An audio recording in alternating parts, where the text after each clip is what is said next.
کبھی اپنے دل سے پوچھا ہے کہ اللہ پر ہمارا یقین کتنا مضبوط ہے؟ ڈاکٹر اسرار احمد فرماتے ہیں، اللہ پر مکمل بھروسہ رکھو، کیونکہ وہی ہماری تقدیر کا مالک ہے۔ ہم جو بھی کرتے ہیں وہ ہماری کوشش ہے، مگر نتیجہ صرف اللہ دیتا ہے، مومن کا راستہ نہیں۔ تو میں نے آپ سے بتایا کہ یہ قدر جو ہے، ایک تو اسی سے لفظ قدرت بنا ہے، اور نمبر دو اسی سے کسی شے کی قدر و قیمت، اور پھر اسی کے معنی ہے اندازہ مقرر کر دینا، کسی شے کا اندازہ مقرر کر دینا، یہ قدر ہے۔ اللہ نے ہر چیز کا ایک اندازہ مقرر کر دیا ہے، اور قدر مقادیر، مشکات شریف میں ایک پورا باب ہے ایمان بالقدر، اس کا عنوان ہے صحیح معنی میں۔ تو پہلی حدیث کیا ہے؟ مسلم شریف کی روایت ہے، عبداللہ ابن عمرو بن العاص رضی اللہ تعالی عنہما۔ حضرت عمرو بن العاص جو بڑے سرداران قریش میں سے تھے، بڑے سیاستدان تھے، اور بڑے بہادر انسان بھی تھے، ان کے بیٹے ہیں عبداللہ۔ اور بڑی دلچسپی کی بات یہ ہے کہ باپ اور بیٹے کے مزاج میں بود المشرقین تھا۔ وہ تھے جنگجو اور سیاستدان اور بڑے سرداروں میں سے، یہ تھے انتہائی زاہد و عابد، انتہائی زاہد و عابد۔ انہی کے بارے میں آتا ہے پوری رات کھڑے رہتے تھے نوافل میں، اور ہر روز روزہ رکھتے تھے، جس پر حضور نے یوں کہنا چاہیے کہ ڈانٹ پلائی۔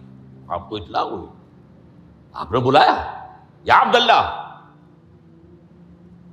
اولم اخبر انک تقوم اللیل و تصوم النہار تصوم الدہر، کیا مجھے یہ خبر نہیں دی گئی ہے؟ یعنی مجھے یہ خبر ملی ہے کہ تم پوری رات کھڑے رہتے ہو، نماز پڑھتے ہو، تم ہر روز روزہ رکھتے ہو، اب کیا کرتے؟ بلا یا رسول اللہ، جھوٹ بولنے کا تو ارادہ ہے ہی نہیں، اور ہو بھی نہیں سکتا۔ فرمایا لا تفعل، سختی سے روکا۔ وہ عبداللہ ابن عمرو ابن العاص رضی اللہ تعالیٰ عنہما اس کے راوی ہیں، قال رسول اللہ صلی اللہ علیہ وسلم کتب اللہ مقادیر الخلائق قبل ان یخلق السماوات والارض ب50,000 سنہ۔ اللہ تعالیٰ نے مقداریں اور تقدیریں، ابھی دو الفاظ میں بولوں گا تاکہ آپ کے ذہن میں بات رہے، معین کر دی تھی، لکھ دی تھی آسمانوں اور زمین کی تخلیق سے 50,000 سال قبل۔ یہ ہے قدر، ہر چیز کی ایک تقدیر جو ہے وہ معین ہوئی ہے۔ اب آئیے اس میں کتاب سے مراد کیا ہے؟ جو آیت میں نے دوسرے نمبر پر پڑھی آج، سورہ حدید کی آیت، ما اصاب من مصیبۃ فی الارض ولا فی انفسکم الا فی کتاب من قبل ان نبرأ۔ کتاب سے مراد کیا؟ نہیں پڑتی تم پر کوئی مصیبت، کوئی تکلیف، نہ زمین میں نہ تمہاری جانوں میں، زمین میں سیلاب کا آ جانا، زلزلے کا آ جانا، کوئی اور اس طرح کی عمومی ہلاکت کا آ جانا، عمومی تکلیف کا آ جانا، تمہاری جان میں اچانک جو ہے تشخیص ہو گیا کینسر ہے، اچھے بنے تھے، ٹھیک ٹھاک چل رہے تھے، کوئی معمولی سی تکلیف ہوئی، انویسٹیگیشن کیا تو معلوم ہوا تو کینسر ہے، اور وہ کافی بڑھ چکا ہے۔ لیکن جو شے بھی آتی ہے، چاہے تمہاری جان پر آئے چاہے زمین پر آئے، وہ ایک کتاب میں لکھی ہوئی موجود ہے، اس سے پہلے کہ ہم اسے ظاہر کریں۔ یہ تمہیں مشکل نظر آئے گا، ان ذالک علی اللہ یسیر، یہ اللہ پر بہت آسان ہے، بہت آسان۔ اللہ کا علم کامل ہے۔ تو معلوم ایک بات جان لیجئے کہ حقیقت کتاب سے مراد اللہ کا علم قدیم ہے۔ اللہ کا علم حادث نہیں ہے، معاذ اللہ ثم معاذ اللہ، کہ کوئی شے ہوئی تو اس کے علم میں آئی۔ یہ ہمارے ہاں بعض گمراہ فرقوں کا عقیدہ ہے، اسے بدع کہتے ہیں، کہ اللہ کے علم میں بدع بھی ہے، یعنی کسی واقعے کے ظہور کے بعد اس پر کسی شے کا منکشف ہونا، معاذ اللہ ثم معاذ اللہ، یہ شان خداوندی سے بہت بڑی ہے۔ وہ تو عالم ما کان و ما یکون ہے، جو بھی کچھ تھا اور رہا ہے آج تک ہمیشہ سے ہے، اور جو بھی کچھ ہوگا وہ سب اس کے علم میں آنے واحد میں موجود ہے۔ آنے واحد، یہ آنے واحد کے لفظ کو اچھی طرح سمجھ لیجیے۔ مجھے سب سے پہلے تجربہ ہوا تھا یہ سن میرا خیال ہے کہ 67-68 کی بات ہے، میں نے پہلا ہفائی سفر کیا تھا لاہور سے کراچی۔ اس وقت فوکر چلتا تھا، فوکر فرینڈشپ، چھوٹا جہاز کے چڑیا والا، اور کرایہ 90 روپے تھا نائٹ کوچ کا۔ آج آپ تصور کیجیے۔ تو میں چونکہ مجھے جغرافی سے دلچسپی ہے اور فوکر زیادہ اونچا نہیں ہوتا، تو میں دیکھتا جا رہا تھا کھڑکی سے، اس وقت ہم کہاں پہنچ گئے، اب کہاں پہنچ گئے، اب جو روشنیاں نظر آ رہی ہیں کس شہر کی ہیں، یہ اکاڑے کی آ گئی، یہ ساہیوال کی آ گئی، یہ آگے اور آگے آئی۔ ایک دم میں نے دیکھا کہ 3 شہروں کی روشنیاں میں ایک وقت دیکھ رہا ہوں، لودھرا، بہاولپور، سماسٹا۔ مجھے خیال آیا کہ جب میں ٹرین سے سفر کرتا ہوں، کراچی جاتا ہوں، تو لودھرا پہنچتا ہوں تو میں سمجھتا ہوں کہ ابھی بہاولپور آدھا گھنٹے بعد آئے گا، وہ مستقبل کی شے ہے میرے لیے۔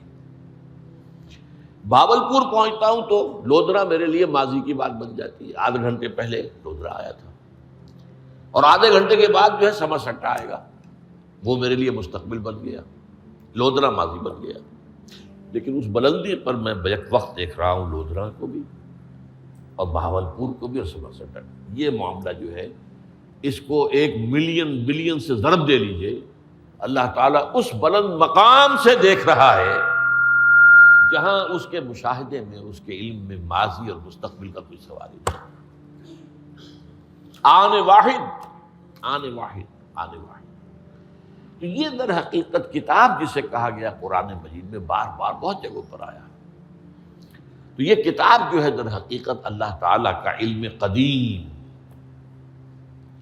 اس میں سب کچھ موجود ہے، ہمیشہ سے موجود ہے، لکھا ہوا موجود ہے، اور کوئی غلط نہیں ہو سکتا۔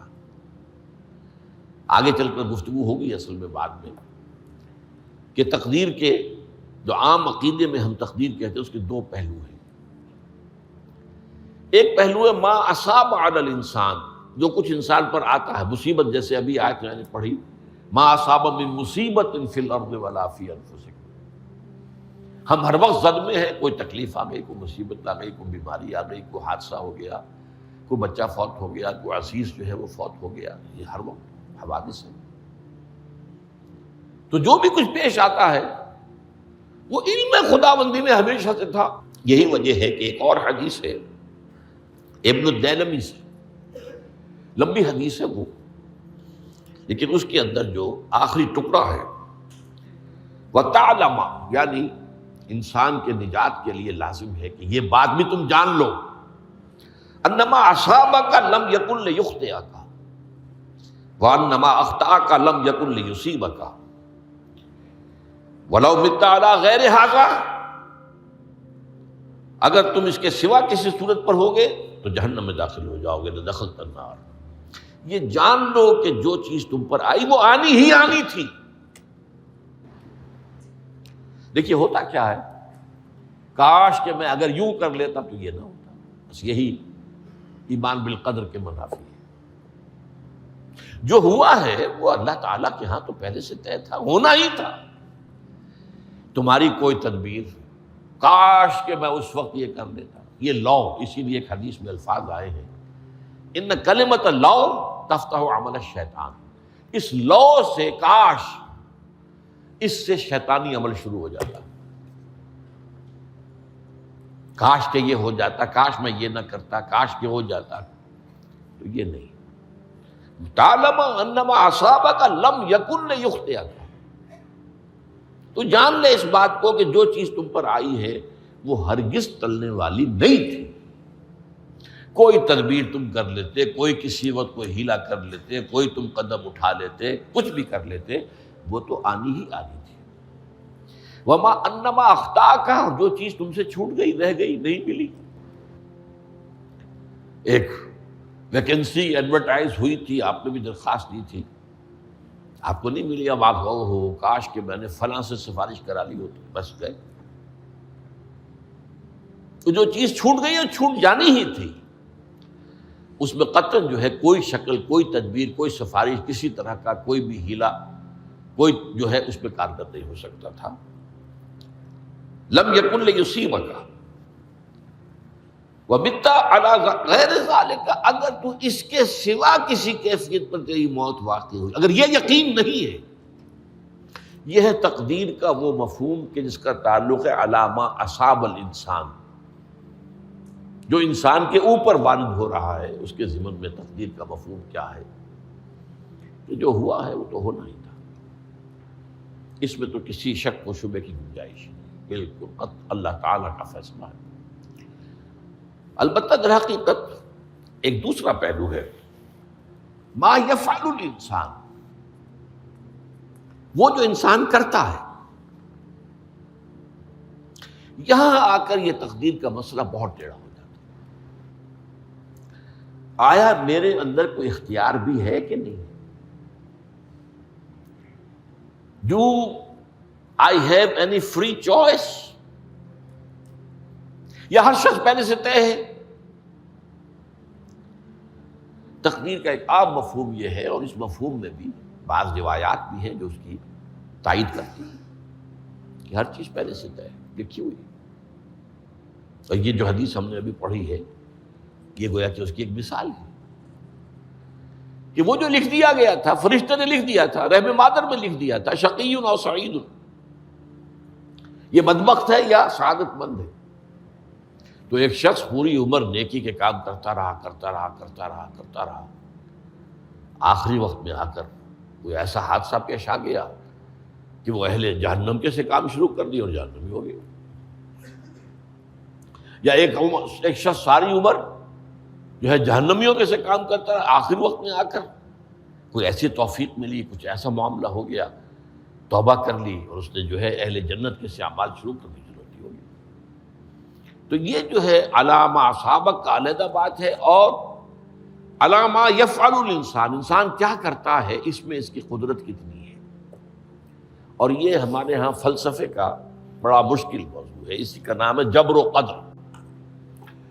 ہمارے اسلاف میں بھی کچھ لوگ ایسے ہیں متکلمین میں سے، دیکھیے ہمارے ہاں ایک وہ لوگ ہیں کہ جو اس پر قناعت کرتے ہیں کہ جو اللہ نے کہہ دیا اور رسول نے کہہ دیا، اس سے آگے ہم مین میخ نہیں نکالیں گے، وہ محفوظ راستے پر ہوتے ہیں۔ لیکن بہرحال انسان کو اللہ نے ایک عقل بھی دی ہے، اور یہ عقل سوالات اٹھاتی ہے، اور جو زیادہ ذہین انسان ہوتے ہیں ان کے اندر ان کی یہ مصیبت زیادہ ہوتی ہے، لہٰذا وہ تو سوچتے ہیں، کچھ نہ کچھ غور و فکر کرتے ہیں، بات سمجھنے کی کوشش کرتے ہیں۔ اس میں اب ہمارے ہاں دو طبقے ہو گئے، جبریہ، قدریہ۔ ایک نقطہ نظر یہ ہے کہ انسان مجبور محض، کوئی اختیار نہیں، اور ایک یہ ہے کہ انسان قادر مطلق ہے، جو چاہتا ہے اپنے فیصلے میں مختار مطلق ہے، تو فیصلہ کرتا ہے۔ انہیں قدریہ کہتے ہیں۔ تو جبریہ اور قدریہ، ان کی بحثیں ہمارے یہاں، یہ وہی تقدیر کا مسئلہ جو میں نے کہا تھا، بحثوں میں آ کر الجھ جائے، آج تک حل نہیں ہوا، حل ہو سکتا ہی نہیں۔ اب اس کے ضمن میں علامہ اقبال کا ایک شعر آپ کو سناتا ہوں، وہ بہت اچھا لگتا ہے، بہت خوبصورت لگتا ہے شعر ہونے کے اعتبار سے۔ تقدیر کے پابند جمادات و نباتات، مومن صرف اللہ کے احکام کا پابند۔ اس میں انسان سے پابندی کی نفی کر دی گئی ہے، وہ صرف پابند ہے اللہ کے احکام کا۔ نتیجے کے اعتبار سے تو جو یہ شعر کہہ رہا ہے، جو بات وہ صحیح ہے، پابندی اصل جو ہے وہ اللہ کے احکام کی ہے، لیکن یہ کہ تقدیر کی پابندی سے انسان بھی پوری طرح آزاد نہیں ہے۔ یہ سمجھ لینا کہ یہ جمادات و نباتات ہی کا معاملہ، یہ غلط ہے، یہ مبالغہ ہے۔ ظاہر بات ہے کہ شاعر جو ہے، شاعر مبالغے سے بچ نہیں سکتا، چاہے وہ علامہ اقبال ہی ہو، کوئی بھی ہو۔ تو اسی لیے سورہ شعراء کے اندر جو عام شعراء کی جو صفات بیان ہوئی ہیں وہ آپ کے ذہن میں آ گئی ہوگی۔ مبالغہ کرتے ہیں، فی کل واد یہیمون انہم یقولون ما لا یفعلون، وہ کہتے بھی وہ کچھ ہے جو کرتے نہیں ہیں، اور یہ بات تو علامہ اقبال پر بھی چشمہ ہوتی ہے۔ بہرحال یہ شعر ذرا پھر نوٹ کیجئے، تقدیر کے پابند جمادات و نباتات، مومن صرف اللہ کے احکام کا، کوئی بات صحیح نہیں ہے۔ انسان بہت سے اعتبارات سے مجبور ہے۔ سب سے پہلے جو ہے انسان کے اندر ایک تقدیر نوعی ہے، نوع انسان۔ چھوٹی سی چڑیا اڑتی پھرتی ہے، انسان نہیں اڑ سکتا۔ آپ نے ٹھیک ہے مشین ایجاد کر دی، جہاز ایجاد کر لیا، آپ دوڑ رہے ہیں 500 آدمی اور سینکڑوں من سامان لے کر جو ہے وہ جا رہا ہے، 747 ہو یا 757 ہو، یہ کر لیا ٹھیک ہے، خود نہیں اڑ سکتے۔ اب کیا کریں گے آپ؟ یہ تقدیر نوعی ہے۔ اسپیشیز، ہر اسپیشیز کے لیے اللہ نے ایک اندازہ مقرر کر دیا ہے، اس اندازے ہی میں رہے گا، اس سے باہر نہیں جا سکتا۔ پھر ایک تقدیر شخصی ہے۔ اب دیکھیے تقدیر شخصی کیا ہے؟ بعض اوصاف و صفات ہمیں وراثتاً ملتے ہیں، we have no choice۔ پہلے بھی یہ بات مانی جاتی تھی، آج جو ہے ذرا سائنٹیفک انداز میں ہم کہتے ہیں جینز میں چلا آ رہا ہے۔ اس جینز کو کوئی بدل سکتا ہے؟ جو جینز بھی آپ کو ملے اپنے والدین کی طرف سے، وہ آپ کی شخصیت کا ظاہر بات ہے کہ فیصلہ کن طرز پر اس کو ڈھال دیتے۔ جینز ہے، پابندی ہے۔ نمبر دو یہ کہ خاص طور پر جو گھر کا ابتدائی ماحول ہوتا ہے، ماں کی گود اور ابتدائی گہوارہ گھر کا، اس کے جو اثرات مرتسم ہو جاتے ہیں شخصیت کے اوپر، وہ بھی بڑے مستقل ہوتے ہیں، پختہ ہوتے ہیں۔ ان دونوں چیزوں کو ضرب دے لیجئے، hereditary factors multiplied by environmental factors, اس سے مل کر ایک شے تیار ہوتی ہے جس کو قرآن کہتا ہے شاکلہ۔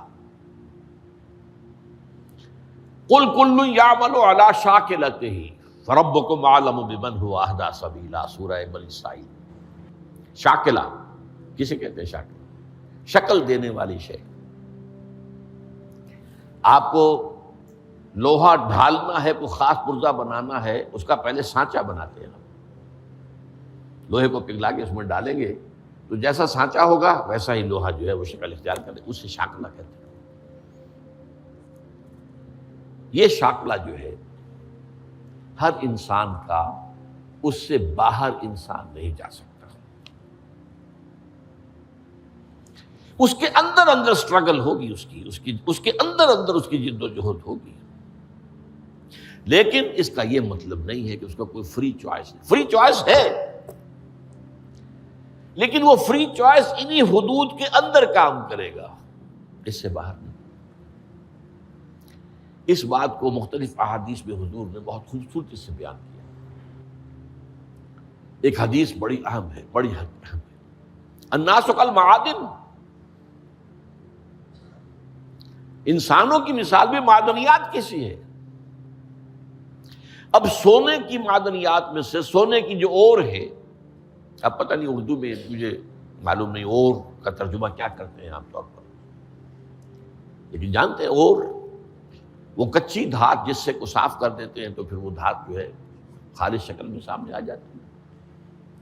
سونے کی اور سے سونا بنے گا، چاندی کی اور سے چاندی بنے گی، سونا تو نہیں بن سکتا، جتنا چاہے صاف کر لیں، وہ اور تو مستقل ہے۔ الناس کالمعادن خیارکم فی الجاہلیت خیارکم فی الاسلام، جو تم میں جاہلیت کے دور میں، پری اسلامک دور میں جو بہترین تھے، وہی اسلام میں آ کر بہترین ہوئے۔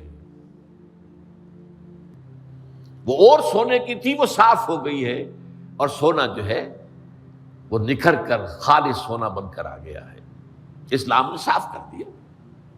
وہ چاندی کی اور تھی، اسلام نے اس کو صاف کر دیا ہے، وہ نکھر کر چمکتا ہوا جو ہے وہ چاندی بن گئی۔